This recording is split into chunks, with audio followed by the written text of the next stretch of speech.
नमस्कार, आर्यभट्ट टाइम्स में आपका स्वागत है। अन्ना हजारे ने नीट पेपर लीक और शिक्षा मंत्री धर्मेंद्र प्रधान के इस्तीफे की मांग को लेकर संसद मार्च कर रहे छात्रों पर पुलिस की कार्रवाई के मुद्दे पर खास बातचीत की है। बातचीत के दौरान जब उनसे सवाल पूछा गया कि उनके आंदोलन से आम आदमी पार्टी का जन्म हुआ था और क्या वर्तमान छात्र आंदोलन से भी ऐसी किसी राजनीतिक पार्टी का जन्म हो सकता है, तो वो नाराज हो गए। अन्ना हजारे ने नाराजगी व्यक्त करते हुए कहा कि वो इस बारे में कुछ नहीं जानते और इसके बाद वो बीच में इंटरव्यू छोड़कर उठ खड़े हुए। उन्होंने इस दौरान कहा कि छात्रों के मुद्दे को लेकर पीएम मोदी को लिखे पत्र को लेकर भी बात की। उन्होंने कहा कि हिंसा से कभी समाधान नहीं निकलता और नरेंद्र मोदी देश के एक बड़े सम्मानित नेता हैं। उन्हें ये समझना चाहिए कि हिंसा कोई रास्ता नहीं है, वो सर्वोच्च पद पर हैं, इसीलिए मैंने उन्हें पत्र लिखा।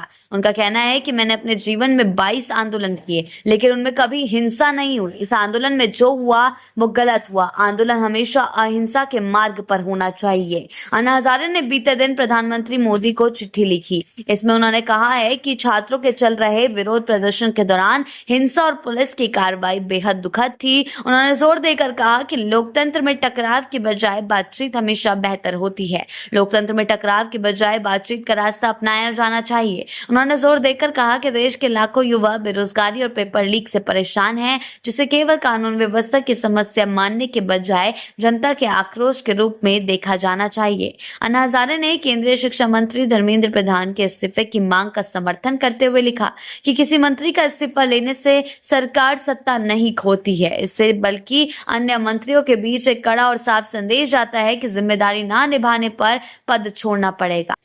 उनका कहना है कि केवल निचले स्तर के कर्मचारियों पर कार्रवाई करने के बजाय वरिष्ठ पदों पर बैठे लोगों की अंतिम जवाबदेही तय होनी चाहिए, तभी कुछ बड़ा बदलाव देखने को मिल सकता है। यानी कि एक बार फिर अन्ना हजारे, जो कई बार सुर्खियों में बने रहे हैं, 22 आंदोलन इन्होंने किए हैं देश के लिए, देश की जनता के लिए, आम जनता के लिए, जिनकी वजह से आम आदमी पार्टी का गठन हुआ था, जन्म हुआ था। अब वो ही एक बार फिर छात्रों के लिए अनशन पर बैठ चुके हैं, छात्रों के लिए एक बार फिर आंदोलन पर बैठ चुके हैं। अब ये देखना होगा कि इससे पहले भी उन्होंने पीएम मोदी को चिट्ठी लिखी थी, तो अन्ना हजारे के इस प्रोटेस्ट में एंट्री से माहौल में क्या बदलाव आता है, ये देखने वाली बात होगी। क्योंकि जिस तरह से 22 आंदोलन अन्ना हजारे ने किए हैं, वो हर बार सुर्खियों में रहे हैं और उनका कुछ ना कुछ परिणाम निकलता हुआ नजर आया है। तो क्या एक बार फिर अन्ना हजारे धर्मेंद्र प्रधान को मजबूर कर देंगे इस्तीफा देने पर? यह एक बड़ा सवाल अब हर जगह गूंज रहा है, क्योंकि अन्ना हजारे की एंट्री से पूरी सियासत भी गर्मा चुकी है और एक बार फिर ये साबित हो गया है कि आम आदमी अगर छात्रों के साथ मिल जाए